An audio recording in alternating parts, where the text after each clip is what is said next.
लाडकी बहीण योजनेच्या प्रचंड यशानंतर महाराष्ट्रात आता सरकारच्या वतीनं लाडका जावई योजना त्या ठिकाणी सुरू करण्यात येणार आहे। 2420 रुपये प्रत्येक जावयाला महिन्याला मिळणार आहेत आणि ज्या महिन्यामध्ये धोंड्याचा महिना असेल त्यावेळेस जावयाला 1 तोळ्याची अंगठी ही करंगळीच्या डाव्या बोटामध्ये घालण्यात येणार आहे आणि यामुळे तमाम जावयांना सुखाचे, आनंदाचे आणि भरभराटीचे दिवस सुद्धा मिळणार आहेत। 15 लाख दिले नाही, 1500 रुपये बहिणीला दिले। राज्यातले सगळे जावई परेशान झाले होते। ज्येष्ठ जावई परेशान, कनिष्ठ जावई सुद्धा परेशान। सरकारने या सगळ्या जावयांचं म्हणणं ऐकून घेतलं। राज्याच्या वतीनं ज्या जावयांना रोज मारझोड होते, ज्या जावयांचा बायकोंकडे छळ होतो, त्या सगळ्या पुरुष हक्क समितीच्या वतीनं ते जे जावई आहेत ते माननीय मुख्यमंत्री आणि सरकारकडे गेले आणि त्यांनी सांगितलं लाडका जावई योजना सुरू करा। सरकारचे खलबत सुरू होते। मुख्यमंत्री नको म्हणत होते, दुसरे मुख्यमंत्री हो म्हणत होते, मुख्यमंत्री मात्र अडून होते, दिलं तर चांगलं द्यायचं। आणि शेवटी 24 मिटिंग झाल्या, 12 बैठका झाल्या आणि सगळ्यांची एक वाक्यता झाली, जावयांना मिळणार 2420 रुपये। महाराष्ट्रातल्या सगळ्या जावई एकदम ऍक्शन मोडवर आहेत। मित्रांनो, या महत्वाच्या विषयावर, ज्वलंत विषयावर आणि राज्यासाठी नवीन दिशा देणाऱ्या विषयावर आपल्याला चर्चा करायची आहे। त्याचबरोबर महाराष्ट्रात काय घडतंय, देशात काय घडतंय, अहो आता लाडकी पंतप्रधान लाडकी बहीण योजना सुद्धा त्या ठिकाणी काढण्यात आलेली आहे। तिकडची बांगलादेशची बहीण हे भारतामध्ये प्रधानमंत्री महोदयांना त्यांच्या आश्रयाला किंवा मदतीसाठी त्या ठिकाणी आलेले आहे। अशा 2 योजनांच्या तुफान त्या ठिकाणी चर्चा सुरू आहेत। सरकार काय निर्णय घेतंय याच्याकडे आपलं लक्ष असेलच, पण सर्वप्रथम मी संतोष शिंदे आपल्या सर्वांचं मनपूर्वक हार्दिक स्वागत करतो। विनंती एवढीच आहे, जे जे जावई असतील, जे जे जावई होणार आहेत आणि जे जे जावई म्हणून सध्या लाभ घेत आहेत, धोंड्याच्या महिन्यात तर कडक इस्त्रीचे कपडे घालून जो जावई सासरवाडीला जातो आणि मस्त बोटात अंगठी घालून येतो, त्या सगळ्या जावयांसाठी आनंदाची गोष्ट आहे। आता सासरेच्या समोर हात पसरायची गरज नाही, आता सासऱ्याच्या समोर विनवणी करायची गरज नाही। प्रत्येक जावयाला कदाचित सरकार सुद्धा 2420 रुपये महिन्याला देऊन हातात मात्र धोंड्याच्या महिन्यात अंगठी घालू शकते, अशी कुजबूज सध्या सुरू आहे। आणि कदाचित जर मान्यता मिळालीच तर जावई एकदम फुलटो फटांग 2420 रुपयात काय करणार याच्यावर मला एक माझा मित्र म्हणत होता की तुझा काय प्लॅनिंग असेल। म्हणलं मला काय सरकार योजना मंजूर करेल असं वाटत नाही आणि 2400 रुपयात माझं काय भागणार नाही। तो म्हणला अजून 20 रुपये आहेत की। म्हणलं 20 रुपयाचा काय उदबत्तीचा पुडा आणू का काय? तर मी त्याला म्हणलं तुझं काय प्लॅनिंग आहे? तो म्हणला 300 रुपयाची मी साडी घेणार। तो म्हणला 800 रुपयाचा मी ड्रेस शिवणार। 1100 रुपये झाले। अरे म्हणलं पुढं? तो म्हणला 400 रुपयाचे मुलांना खाऊ घेणार। म्हणलं 1500 झाले। वरच्या पैशाचं काय? म्हणला वर्षे जे काय पैसे राहतील ते दाम दुप्पट योजनेमध्ये टाकणार। मी म्हणलं जावई तू तर एकदम सरकारच्या किंवा नेत्यांच्या डोक्याच्या पुढचा निघाला। तो म्हणला दाम दुप्पट योजनेमध्ये 5 वर्षांनी हे पैसे दुप्पट झाले की मी परत सरकारला वापस देणार। सरकारला म्हणणार मला व्याजासहित परत वापस पाहिजे। हा खेळ माझा चालू राहील म्हणला। म्हणजे ह्या पैशाची दाम दुप्पट योजना झाल्यानंतर, सरकारला पैसे वापरायला दिल्यानंतर, सरकारकडून जास्तीचा मोबदला मिळाल्यानंतर म्हणला कामधंदा करायची गरजच नाही, आपल्याला नुसतं व्याजावर बसून खाता येईल।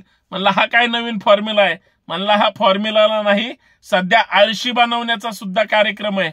म्हणला मी एक नजरेने प्रधानमंत्र्यांच्या प्रत्येक सभाकडे पाहत होतो। 15 लाख रुपयाची घोषणा 2014 मध्ये केली, 2024 आलं, 10 वर्षात मिळालं नाही, परत तिसऱ्यांदा तेच पदावर बसले। इथून पुढे अजून 5 वर्ष वाट बघायची. 15 वर्षात म्हणला मला दुसरं काहीच काम नाही. या 2420 रुपयावर मी मस्त आराम करणार, आयुष करणार आणि टीव्ही समोर बसून कधी 15 लाख येतात, कधी 15 लाख येतात याची वाट बघणार. अरे मग म्हणलं तू दुसरं काम काय करणार? तो म्हणला दुसरं काम एक राष्ट्रीय कार्यक्रम म्हणला मला सरकारने सांगितलेला आहे. आधार कार्डला पॅन कार्ड कनेक्ट करायचं, दोन्ही घ्यायचे, बँकेला कनेक्ट करायचे, परत बँकेत जायचं, ते आधार कार्ड काढून घ्यायचं, ते पॅन कार्ड काढायचं, मग आधार कार्ड पॅन कार्डला लिंक करत बसायचं. हाच म्हणला माझा राष्ट्रीय कार्यक्रम असेल. अरे म्हणलं बँकेतले हकलून देतील. तो म्हणला अजिबात असं नाही होणार. ते मला हकलून द्यायला लागले की मी त्या महिन्याचे जे 2420 रुपये मला जे लाडका जावई योजनेचे मिळणार आहेत ते मी त्यांच्याकडून काढणार, खात्यातून काढणार आणि परत भरणार. ते म्हणले काय बोलले तुला तर, तुला काय अडवलं तर, तुझं काय म्हणणार? मग मी स्पष्ट सांगणार म्हणला की मी काढायला आणि घालायला आलोय, बास नवं जुनं करायला आलोय, मला एंट्र्या वाढवायच्यात अकाउंटला. म्हणला अरे हे कसलं प्लॅनिंग आहे? म्हणला प्लॅनिंग ते नाहीये. सरकार जर सगळंच फुकट देणार असेल आणि काही नेत्यांनी सांगितलंय, त्यांचे लग्न झालेत की नाही मला माहित नाही म्हणला, परंतु त्यांनी सांगितलंय हिंदूंची संख्या वाढली पाहिजे. मी म्हणलं चांगली गोष्ट आहे. मग म्हणला दर वर्षाला एका अपत्याला जन्म घालतोय. म्हणला अरे अशाने तुझं जमणार नाही, काही जुळणार नाही, कामधंदा नाही, काहीतरी कामधंदा केला पाहिजे. म्हणला मी त्याचं सुद्धा त्या ठिकाणी अकाउंट काढणार आहे आणि तो जसा जसा वर्षाला मोठा होईल तो सुद्धा कुणाचा तरी जावई होणार आहे. तो सुद्धा समजा मुलगीच झाली तर ती सुद्धा थेट मुख्यमंत्र्यांची बहीण असणार आहे. मग तिचे 1500 रुपये, माझे 2400 रुपये असं म्हणून आम्ही 15,000 रुपये महिन्याला कसे आपल्या घरात येतील याचं काम करणार आहे. मी म्हणलं दादा तू एवढा सगळा कुटाणा करण्यापेक्षा त्याच सरकारला विनंती कर. शेवटी सरकार मायबाप असतं. मी जे जे योजनेच्या पाठीमागे लागलेत, ज्यांना ज्यांना योजनेचा लाभ घ्यायचा आहे त्यांच्याशी मी चर्चा करत असताना सगळ्यांशी चर्चा करू शकत नाही. या माध्यमातून बोलतोय मित्रांनो, सगळ्या योजना आपल्यासाठी आहेत, सरकारनं काढल्यात, जनतेच्या हिताच्या असतात नसतात माहित नाही. पण सरकारने जर कर्ज दिलं तर, सरकारने बेरोजगारांना कर्ज दिलं तर, बहिणींना कर्ज दिलं तर, जावयांना कर्ज दिलं तर, मेव्हण्यांना कर्ज दिलं तर ते स्वतःच्या पायावर उभं राहतील.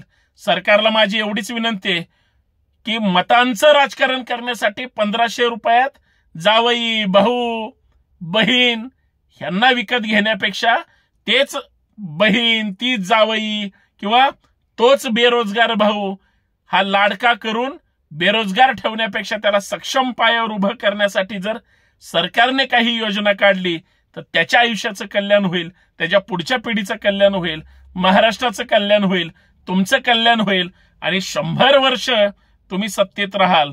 जर सत्तेत राहायचं नसेल तर हे अशा योजना काढा.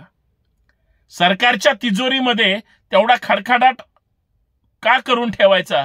जर पहिल्यांदाच तिजोरीत पैसा नसेल तर मग विनाकारण कर्जबाजारी का व्हायचं?